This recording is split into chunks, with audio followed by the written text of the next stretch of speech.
반갑습니다. 성도 여러분. 오늘 말씀은 사무엘하 11장 1절부터 2절까지의 말씀입니다.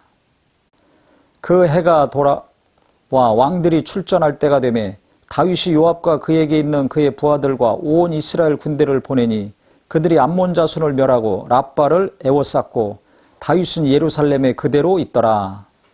지금 이 이스라엘은 계속해서 전쟁 중에 있습니다.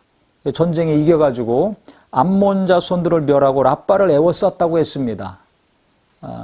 그냥 아직 전쟁이 끝나지 않은 상태죠.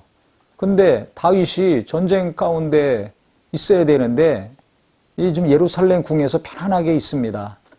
보통 전쟁이 일어나면 왕이 앞장서서 나가서 전쟁을 합니다. 그런데 부하들만 내보내놓고 자기는 편안하게 지금 있는 것입니다. 뭔가 위기감이 느껴지지 않습니까? 이 사무엘하 11장부터 이제 이 다윗이 무너지게 됩니다. 그 유명한 이제 밧세바 사건이 등장을 합니다.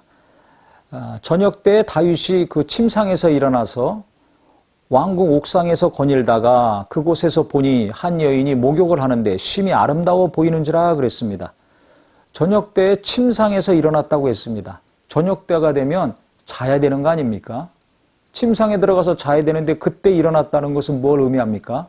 낮에 잠을 실컷 자고 저녁에 일어난 것입니다.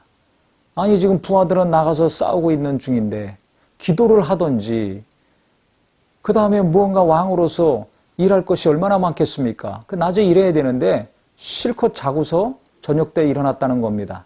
이건 뭘 의미합니까? 다윗이 그만큼 느슨해지고 타락했다는 것입니다. 깨어 있었던 다윗, 하나님을 의지하고 지혜롭게 선을 베풀고 공의와 정의롭게 일했던 다윗을 찾아보기가 어렵습니다. 하나님이 얼마나 큰 복을 주셨습니까?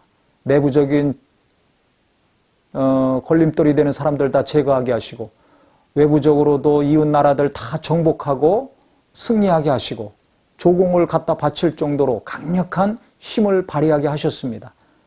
자기만 왕으로 세워주신 것이 아니라 자손 대대로 왕을 나오게 하신다고 하셨습니다.